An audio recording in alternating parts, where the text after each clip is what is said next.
लाली एक जिज्ञासु और साहसी लड़की हमेशा नई चीजों को सीखने और अनोखी दुनियाओं का पता लगाने के लिए उत्सुक रहती थी। एक जन्मदिन पर उसकी दादी ने उसे एक अनोखा तोहफा दिया, एक इंद्रधनुषी रंग का मोबाइल जिसकी स्क्रीन पर छोटे छोटे तारे चमक रहे थे। लाली ने हैरानी से पूछा, दादी ये तो एक साधारण सा मोबाइल है। दादी मुस्कुराई और बोली, बेटी इसे छूकर देखो। लाली ने मोबाइल को छुआ और तभी एक अद्भुत रोशनी निकली। लाली अपने कमरे से गायब हो गई और खुद को एक अजीब सी जगह पर पाया। लाली ने चारों ओर देखा। पेड़ नीले, पीले और गुलाबी रंगों में रंगे थे। इंद्रधनुषी तितलियां हवा में उड़ रही थी और पेड़ों पर फल चमक रहे थे। उसे डर लगने लगा, लेकिन तभी एक हरी चिड़िया उसके कंधे पर आकर बैठी। चिड़िया ने मीठी आवाज में पूछा, नमस्ते, तुम कौन हो? लाली ने घबराते हुए बताया, मैं लाली हूँ। ये कैसी जगह है?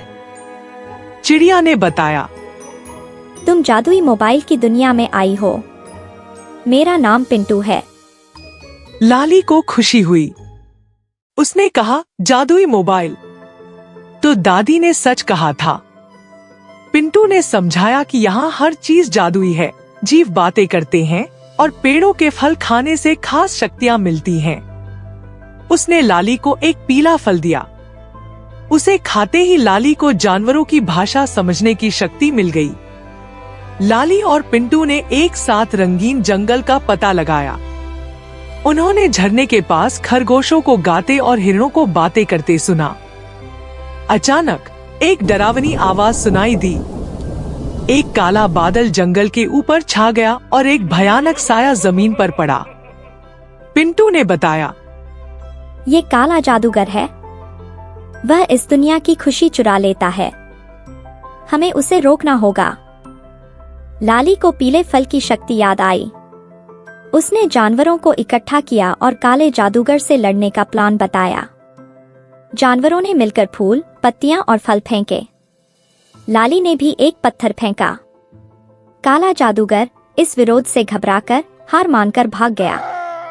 जंगल में फिर से खुशियां लौट आईं। जानवर नाचे, पेड़ों से मीठे फल टपके। लाली खुशी से झूम उठी थी कि वह काले जादूगर को हराने में मदद कर पाई। पिंटू ने बताया कि काला जादूगर वापस आ सकता है। उसे रोकने के लिए उन्हें जादुई तालों की रक्षा करनी होगी, जो इस दुनिया की खुशी का स्रोत हैं। लाली ने पिंटू के साथ मिलकर तालों की खोज शुरू की। उन्होंने कई रोमांचक यात्राएं की। समुद्र के तल में एक ताला छिपा था, जिसे लाली ने एक बुद्धिमान डॉल्फिन की मदद से ढूंढा। पहाड़ों की चोटी पर एक चील ने उन्हें एक ताला ढूंढने में मदद की। बदले में लाली ने उसे एक खूबसूरत गीत गाया। कई दिनों की यात्रा के बाद आखिरकार उन्होंने सभी 6 जादुई तालों को ढूंढ लिया। लेकिन एक समस्या थी। तालों को छिपाने के लिए कोई सुरक्षित जगह नहीं थी। काला जादूगर कहीं भी हो सकता था, उनकी हर चाल पर नजर रखता हुआ। लाली सोच में पड़ गई। तभी उसे दादी की दी हुई एक पुरानी सी किताब याद आई। किताब में जादुई दुनिया के कई रहस्य लिखे थे। शायद उसमें कोई मदद मिल सकती थी। जल्दी से अपने कमरे में वापस लौटने के लिए लाली को जादुई मोबाइल पर एक खास गाना गाना था। लेकिन इस बार वह जाना नहीं चाहती थी। उसने पिंटू को अपनी समस्या बताई। पिंटू ने कहा, किताब जरूर कोई रास्ता बताएगी। हम जल्दी से जल्दी तालों को सुरक्षित करने का कोई तरीका ढूंढते हैं। फिर लाली ने वो खास गाना गाया और वो पल भर में अपने कमरे में पहुंच गई। किताब के पन्नों को पलटते हुए लाली की नजर एक खास चिन्ह पर पड़ी। यह चिन्ह बिल्कुल उसी तरह का था जैसा उसने जादुई तालों पर देखा था। चिन्ह के नीचे लिखा था, 7वां ताला। लाली चौंक गई। क्या कोई 7वां ताला भी था, जिसका जिक्र पिंटू को भी नहीं था? किताब में आगे लिखा था कि 7वां ताला सबसे शक्तिशाली होता है और बाकी 6 तालों की रक्षा करता है। लेकिन उसे जगाने के लिए एक खास मंत्र की जरूरत होती है जिसे कोई नहीं जानता था। अचानक कमरे में रखी एक पुरानी घड़ी की सुइयां तेजी से घूमने लगी, दीवारें हिलने लगी और किताब खुद ब खुद खुलकर एक नया पृष्ठ दिखाने लगी। उस पृष्ठ पर वही मंत्र लिखा हुआ था जिसकी तलाश लाली को थी। क्या यह महज इत्तेफाक था या फिर किसी शक्ति ने उनकी मदद की थी? लाली को इसका पता नहीं चला, लेकिन अब उनके पास काला जादूगर को रोकने का एक रास्ता था। जल्दी से पिंटू को सब कुछ बताकर लाली मोबाइल पर गाना गाने के लिए तैयार हो गई। गाना खत्म होते ही वे दोनों जादुई दुनिया में वापस आ गए। उन्होंने जल्द ही पाया कि काला जादूगर पहले से ही तालों को ढूंढ रहा था। एक भयंकर लड़ाई छिड़ी। जानवर लड़े, पेड़ों ने कांटे उगाए और लाली ने मंत्र का जाप किया।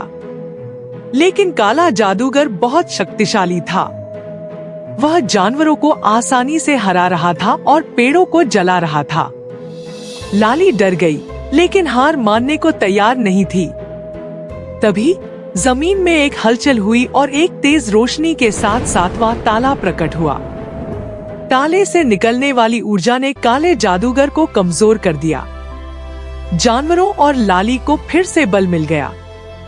मिलकर उन्होंने काले जादूगर पर हमला कर दिया और उसे हमेशा के लिए खत्म कर दिया। जंगल में खुशियां लौट आईं।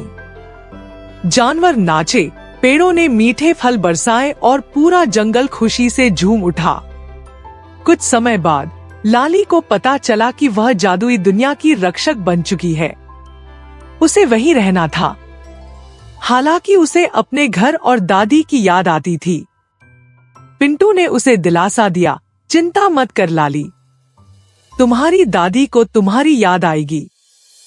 शायद वह भी कभी जादुई दुनिया में आ सके।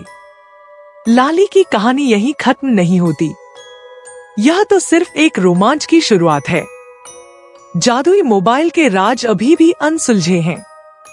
कौन जानता है, शायद भविष्य में लाली को और भी रोमांचक दुनियाओं का पता चले और वह असली दुनिया और जादुई दुनिया के बीच एक मजबूत पुल का निर्माण कर सके।